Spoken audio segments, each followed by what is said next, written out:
Thank you very much, Judge Henry, for that wonderful introduction. I see what Mike Turpin means now when he says it's always better to know the judge than to know the law. I was moved this evening by the tribute to Woody Guthrie, a fellow Okemah citizen. I recall a couple of years ago we have the Woody Guthrie Festival in Okemah every year, and I've been told a number of folks from Okemah are here this evening, that at the festival they were all together around two streets that intersect in Okemah, Woody Guthrie Boulevard and Glen Johnson Boulevard. And several that were there said, "We know Woody really well, but who is this Glen Johnson fellow?" And I'm told that one of those that were there said, "Oh yeah, Glen Johnson, he's the drummer for the Grateful Dead." As a native Oklahoman, I am truly humbled to have been selected for this honor this evening. I want to express my appreciation to Roxana Lorton and the Oklahoma Heritage Association for their organization of this event tonight and for the great job that they do of telling Oklahoma's story through its people. I want to recognize my wife, Melinda, the love of my life, and the person that always keeps me grounded. When I told Melinda that I had been selected for induction into the Oklahoma Hall of Fame, she quickly reminded me that David Bourne and I were still the only two graduates of the University of Oklahoma College of Law that still lived in public housing. As with my colleague Woody Guthrie, my roots run very deep in Okemah, Oklahoma. I'm very proud to be part of several pioneer families who came to Okemah at the start of the 20th century. My great-grandparents and grandparents were the people that ran the grocery stores, ran the service departments of the early Ford car dealership in town, the people who pumped the oil leases, and the teachers who taught our school children. My family's next generation included doctors, dentists, company owners, more educators, and yes, even a few lawyers and politicians. The common thread that's been passed down in our family from one generation to the next generation is a very strong belief that our system of public, common, and higher education is that one medium where anyone, if they'll work hard and persevere, they can achieve their dreams. I've been very fortunate in my lifetime to have had the chance to pursue two of my dreams and passions, public service and higher education. As a leader in the Oklahoma legislature, being one of 150 people in this state to set the public policy for 3.5 million Oklahoma citizens was a tremendous honor and responsibility. And now serving as president of Southeastern Oklahoma State University and seeing on a daily basis the role that we play in changing lives and building careers and building futures for our students, it's reinforced my belief that those that are entrusted with educating our students are indeed engaged in very, very important work. I especially want to thank this evening my parents, Glen and Imogene Johnson, for all that they mean to me. They were and are members of Tom Brokaw's greatest generation, the World War II generation.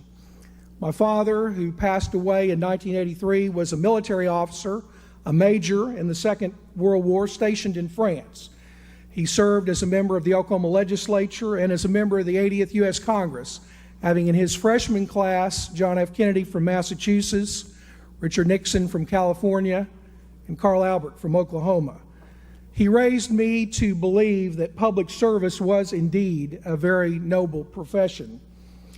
My father also taught me that it was okay to stand up and stand tall and even go against the grain if I truly believed that what I was doing was the right thing to do. I know he would be very proud of his son this evening. I have a mother, Imogene Johnson, who's here this evening. She is 85 years young, and I'm so pleased that she is with us tonight. My mother is the finest person that I've ever known. She taught me to be fair and compassionate with everyone. She's a very modest person who in her lifetime has met 6 U.S. presidents, but she's most comfortable with her friends and family in Okemah, living in a home that is 3 blocks from where she was born in 1921.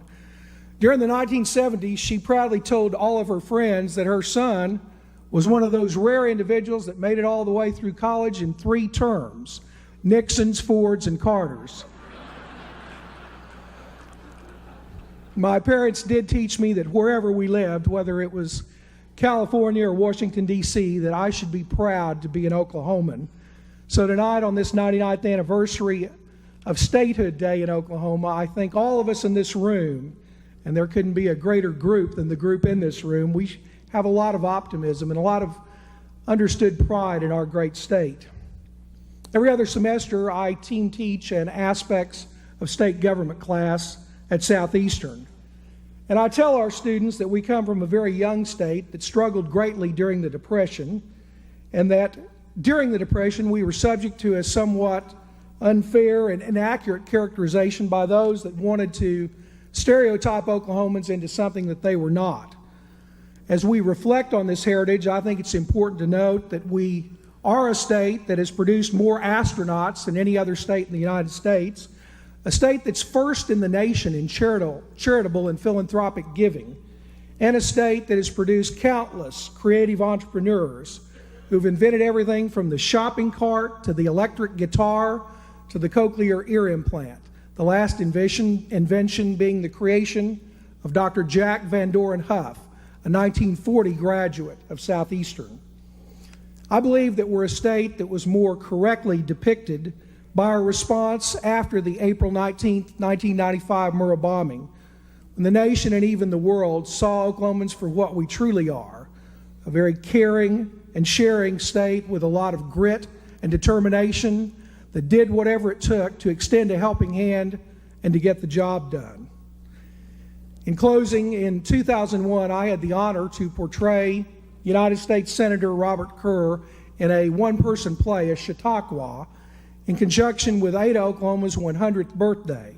Subsequently, I was asked to present the Kerr Chautauqua at the Gilcrease Museum here in Tulsa. And I told the story of Senator Kerr's first trip to Washington, D.C. in 1948 after his election to the United States Senate. His cab driver came up to the United States Archives building and looked at the inscription on that building that said, "The past is prologue." And the cab driver told Senator Kerr, he said, "I've seen that inscription 100 times, but I really don't know what it means." And Senator Kerr, with all of his enthusiasm, said, "Well, Mr. Driver, let me explain it to you this way.